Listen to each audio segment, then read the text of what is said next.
Halo Sob, ketemu lagi dengan channel Sobat Football yang akan menyajikan berita seputar sepak bola dunia. Oke, langsung saja kita ke berita utamanya ya Sob. AC Milan bermain imbang saat berkunjung ke Stadion Mapei, kandang Sassuolo. Bertanding di Stadion Mapei, Rabu 31 Agustus dini hari WIB, Milan unggul secara statistik dengan 10 kali tembakan, 2 shot on target, dan 63% penguasaan bola. Sassuolo mencatatkan 8 kali shoot dan 3 diantaranya mengarah ke gawang, serta menguasai bola 37%. Kedua tim gagal mencetak gol hingga peluit panjang berakhir. Sassuolo versus Milan berakhir imbang 0-0. Tambahan 1 angka membawa Milan ke posisi pertama klasemen sementara dengan 8 poin. Sassuolo naik ke urutan 10 dengan 5 poin. Inter Milan berhasil menutup laga melawan Cremonese dengan kemenangan yang meyakinkan 3-1. Inter versus Cremonese berlangsung di Giuseppe Meazza, Rabu 31 Agustus dini hari WIB. La Beneamata memimpin di babak pertama lewat gol-gol Joaquin Correa dan Nicolo Barella. Lautaro Martinez menambah gol di babak kedua. Cremonese hanya mampu membuat gol hiburan lewat gol dari David Okereke. Hasil ini membuat Inter untuk sementara naik ke posisi kedua dengan 9 poin dari 4 laga. Cremonese masih di urutan ke-19 dengan belum mengumpulkan poin sama sekali. AS Roma menang telak 3-0 saat menjamu tim promosi AC Monza dalam lanjutan Serie A. Giornata keempat Liga Italia 2022-2023 menggelar duel Roma versus Monza. Pertandingan berlangsung di Stadion Olimpico Rabu 31 Agustus dini hari WIB. Roma berhasil unggul 2-0 di babak pertama lewat brace yang dicetak oleh Paulo Dybala. Gol Roger Ibanez di babak kedua membawa AS Roma meraih kemenangan 3-0 atas AC Monza. Kemenangan ini membawa pasukan Jose Mourinho ke puncak klasemen sementara Liga Italia dengan 9 poin. Sementara itu, Monza tetap terbenam di dasar klasemen dan belum meraih 1 poin pun dari 4 laga. Chelsea harus tumbang 1-2 dari lawannya Southampton. Chelsea bertandang ke St. Mary's Stadium untuk menghadapi Southampton pada laga lanjutan Liga Inggris, Rabu 31 Agustus dini hari WIB. The Blues bisa unggul lebih dulu melalui Raheem Sterling pada menit ke-23. Southampton hanya butuh 5 menit untuk menyamakan kedudukan lewat gol dari Romeo Lavia pada menit ke-28. Sesaat sebelum jeda, tuan rumah bisa balik memimpin berkat gol Adam Armstrong pada menit ke-45+1. The Saints bisa mengamankan keunggulan ini di babak kedua. Sampai laga usai, skor 2-1 tidak berubah dan berakhir untuk kemenangan Southampton atas Chelsea. Marco van Basten mengkritik pembelian mahal Anthony oleh Manchester United. MU sepakat merekrut Anthony dari Ajax Amsterdam Selasa 30 Agustus malam WIB. MU tidak menyebutkan berapa biaya untuk menebus Anthony dari Ajax. Beberapa media top Inggris menyebut Manchester Merah mengeluarkan dana 85 juta pounds atau 1,4 triliun rupiah demi mendapatkan pemain 22 tahun tersebut. Namun dilansir Daily Mail, Marco van Basten mengkritik transfer tersebut. Ia masih belum yakin dengan kualitas yang dimiliki Anthony hingga layak dibeli dengan nilai fantastis. Mantan gelandang Liverpool Danny Murphy percaya Firmino masih bisa menjadi senjata bagi The Reds. Penampilannya di laga kontra Bournemouth memberikan harapan buat Liverpool bahwa Firmino masih bisa dijadikan senjata. Firmino membuat 2 gol dan 3 assist kala Liverpool mencukur habis Bournemouth 9-0. Dilansir Talksport, mantan gelandang Liverpool Danny Murphy percaya Firmino masih bisa menawarkan banyak hal. Namun dengan catatan, Jurgen Klopp bisa menjaga gairah dan semangat sang pemain. Casemiro diyakini akan membuat barisan gelandang Manchester United bermain lebih tenang. Gelandang bertahan menjadi masalah utama MU dalam beberapa tahun terakhir.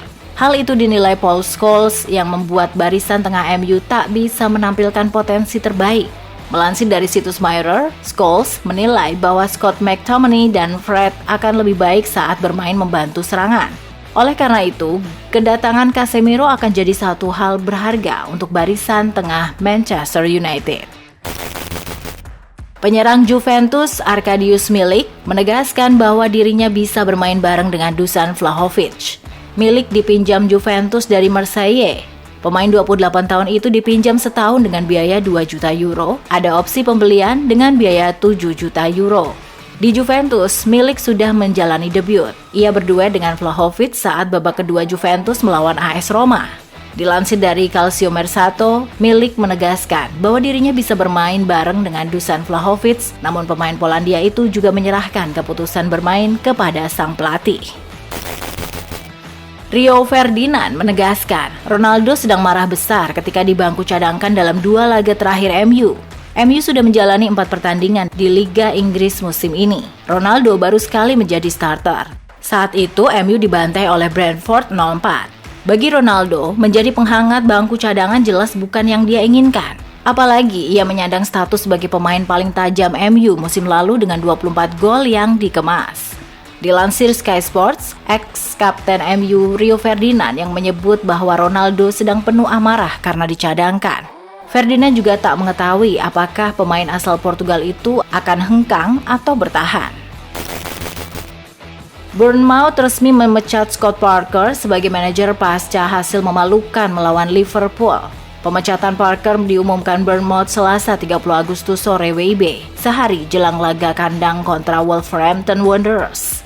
Scott Parker sendiri sangat berjasa bagi timnya usai membawa Bournemouth promosi ke Premier League.